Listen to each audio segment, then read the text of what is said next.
ये बालाघाट के सरस्वती नगर चौक में विराजित विजय दुर्गा उत्सव समिति का पूजा पंडाल है। समिति के द्वारा बीते 28 सालों से माता रानी की स्थापना की जा रही है। हर बार की तरह इस बार भी समिति ने 10 दिवसीय भंडारे का आयोजन किया है। शाम होते ही श्रद्धालुओं की अपार भीड़ भंडारे के लिए उमड़ पड़ती है। भोजन वितरण के लिए महिलाएं हैं, बच्चे हैं और युवा भी है। ये सभी शक्ति की भक्ति में सेवादार है। यही वजह है कि यहाँ पर विराजित माता रानी को भंडारे वाली माता जी भी कहा जाता है। महिला सेवादार गौरी लिल्हारे बताती है कि ये माता रानी का पुण्य प्रताप है कि 10 सालों से निरंतर भंडारा हो रहा है। श्रद्धालु भक्त दूर दूर से पूजा पंडाल तक पहुँच रहे हैं। प्रसादी ग्रहण करने के साथ माता रानी की पूजा भी कर रहे हैं। 2800 वर्ष है हमारी माता रानी को हम लोग रखते हैं, तो लगभग 10 वर्ष हो गया महाप्रसाद का हम लोग वितरण करते हैं। और बड़े प्रेम से जो मतलब भूखे आते हैं, बड़े प्रेम से मतलब उनकी आत्मा संतुष्ट होकर भोजन करके जाते हैं। बड़ा अंदर से अपने आप में ऐसा लगता है कि हम बहुत अच्छा काम कर रहे हैं। ये हमें दिल से खुशी होती है। देखो हर कोई अलग अलग प्रकार की, हमारी सेवा यही होती बढ़ रही है। ये तो इस तरह का क्या महसूस किया आप लोगों ने भी उत्सव समिति की ओर से? ये तो हमारी जिस दिन माता रानी का आने वाला समय रहता है, एक दिन पहले ऐसा लगता है कि उसके पहले तो ऐसा लगता नहीं कि हम कैसा करें, लेकिन जिस दिन माता रानी है उस दिन अपने आप पूरे हमारे समिति की जो पूरे भक्त है वो अपने आप अपनी अपनी जिम्मेदारी में सब लग जाते हैं। गरबे की धुन पर थिरकती महिलाएं, बच्चियां सभी माता रानी की भक्ति में लीन है। पूजा पंडाल के पास बच्चों के लिए मेला लगा है। मेले में खिलौने हैं, बच्चों की सामग्री है और पास में ही भोजन वितरण भी चल रहा है। विजय दुर्गा उत्सव समिति के सेवादार वैभव कश्यप बताते हैं कि शुरुआती क्षणों में जब मां की स्थापना की जाती थी, उस समय आलू पोहा या फिर अन्य प्रसादी का वितरण किया जाता था। लेकिन विगत 12 वर्षों से लगातार यहाँ पर माता रानी का भंडारा शुरू है। पहले यह भंडारा 25 किलो अनाज से तैयार हुआ, किंतु जैसे जैसे हमारे समिति के कार्यकर्ताओं की शक्ति मां ने बढ़ाई, आज ये भंडारा प्रतिदिन 3.5 क्विंटल अनाज पर पहुंच गया है।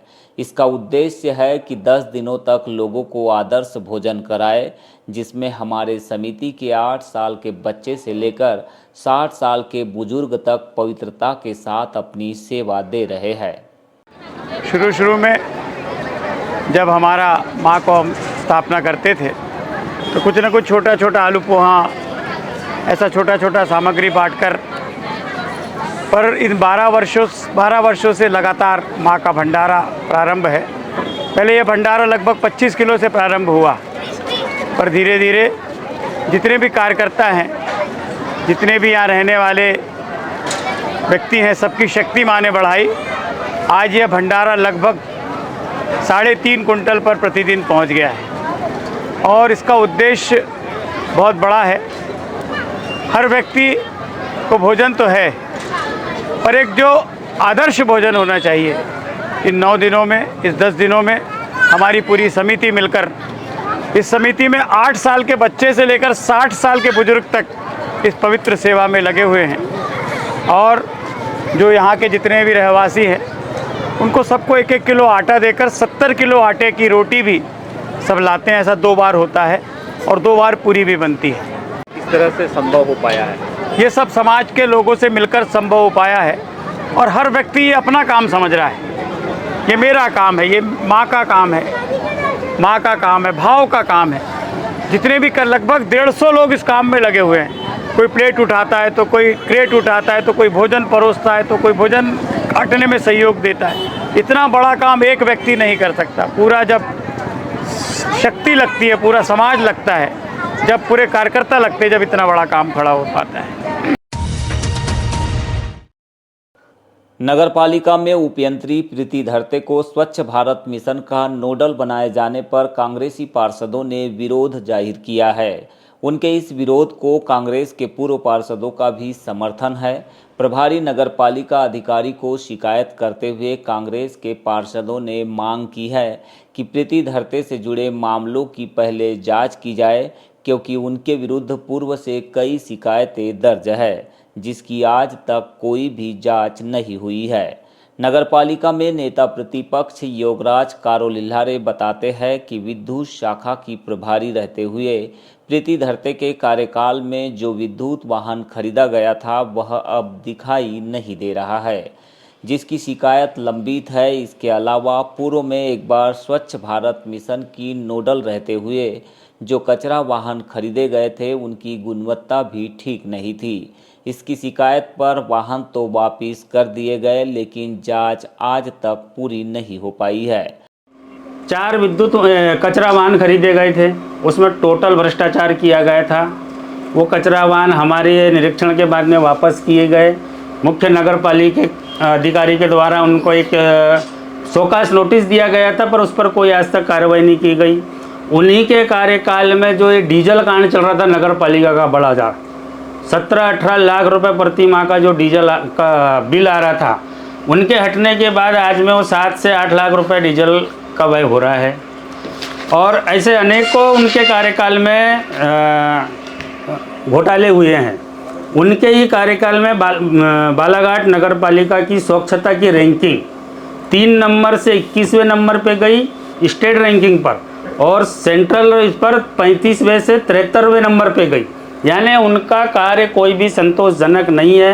वो जनता के हित में कोई काम करती नहीं है, सिर्फ घोटाले और सिर्फ अपने स्वार्थ के लिए काम करती है, और उनको पुनः वहीं पर पदस्थापना कर दी गई है।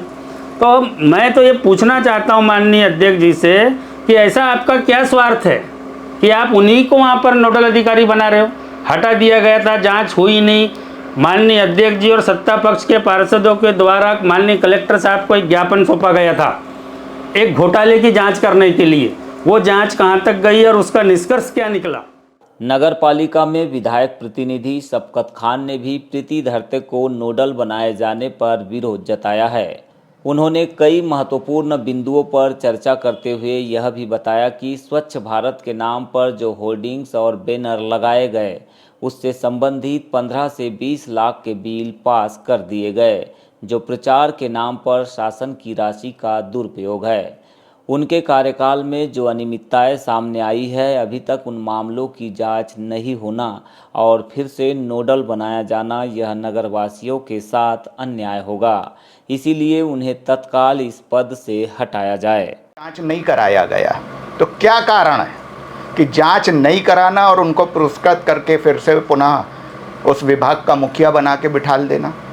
ये प्रदर्शित कर रहा है कि अनियमितताएं नगरपालिका में कोई मायने नहीं रखती। अगर नगरपालिका में जो जितनी अनियमितताएं करेगा उसको उतना पुरस्कृत किया जाएगा। कटंगी क्षेत्र के ग्राम पंचायत पौनिया के पंचायत प्रतिनिधि इन दिनों सचिव की कार्यप्रणाली से काफ़ी नाराज है और परेशान भी नजर आ रहे हैं। बुधवार को अपने निजी वाहनों से जिला पंचायत कार्यालय पहुंचे इन प्रतिनिधियों ने सरपंच के साथ मिलकर एक शिकायत भी की है। शिकायत में सचिव निरंजन वासनिक की वजह से जनता को हो रही परेशानी और विकास कार्यों में आ रही अड़चनों का जिक्र किया गया है। उनका यह मानना है कि सचिव महोदय उनकी जरा भी सुनते नहीं है। वे हर काम अपनी मर्जी से करते हैं, इस कारण आम जनता बहुत परेशान है। आर्थिक रूप से कमज़ोर परिवार की विधवाओं को अंत्येष्टि की राशि तक जारी नहीं कर रहे हैं। साथ में सरपंच को मदों की जानकारी भी नहीं दे रहे हैं।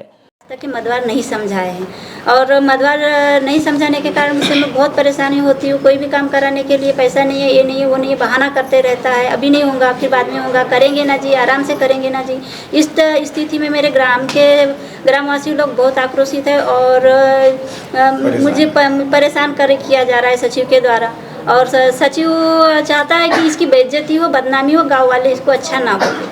तो यही उसकी सोच है और मानसिक रूप से मुझे बहुत परेशान किया जा रहा है। और सही टाइम पे बिल नहीं लगाते, समय पे बिल लगाते, जब टाइम निकल जाता है जब बिल लगाते हैं, जब पब्लिक बहुत आक्रोशित होने के बाद में शिकायत करने लगती है तभी बिल लगाते हैं। मैं निर्विरोध सरपंच हूँ, सामान्य सीट से मुझे निर्विरोध सरपंच बना गया। मैं आदिवासी महिला हूँ। आज किस लिए आई? पंचायत बॉडी आई थी क्या? मेरे साथ में मेरे पंचगण साथ में हैं और पंचों के साथ में मैं तो मेरे साथ में चंद ग्रामीण लोग हैं, मेरे पंच है, मेरे साथ में उप सरपंच भैया है और मैं अपनी शिकायत सीओ साहब से करना चाहती हूँ और इस समस्या का समाधान और मुझे इस सचिव को पदस्थ मेरे पंचायत से हटाना चाहती हूँ। वार्ड नंबर 14 के पंच रविंद्र नागदेवे ने बताया कि वार्ड की समस्या को लेकर जब भी वे सरपंच के पास पहुंचते हैं तो उनके द्वारा तत्काल सचिव को जानकारी दी जाती है, लेकिन वे है कि टाल मटोल कर काम की कोई भी जानकारी नहीं देते हैं। ऐसे में सभी पंचायत के प्रतिनिधि चाहते हैं कि उन्हें तत्काल हटाकर दूसरी किसी और पंचायत में पदस्थापना की जाए। कोई भी गांव की समस्या हो या वार्ड की समस्या लेके जब सरपंच महोदया के पास जाता हूं या उप सरपंच महोदय जी के पास जाता हूं तो वो जब सचिव के पास से बात रखते हैं कि भाई इनकी ये समस्या है या और अन्य पंचों की जो समस्या है तो वो टाल मटोल कर देते हैं कि भाई इसमें आवंटन नहीं है, तो इसमें कोई मद नहीं है, तो हम सोचेंगे करेंगे, इस प्रकार से वो बोलते रहते हैं। और वो एक बार बोलेंगे, हम 2 बार बोलेंगे तो आज होगा, कल होगा, बाद में होगा, अगली मीटिंग में, इस प्रकार से टाल मटोल करते रहते हैं। निरंजन मासनिक जो है ये बहुत लापरवाही करते हैं पंचायत के काम में। तो मेरे को ऐसा लगता है कि इसमें सरपंच महोदय को भी और सरपंच महोदय और ग्रामवासियों को बहुत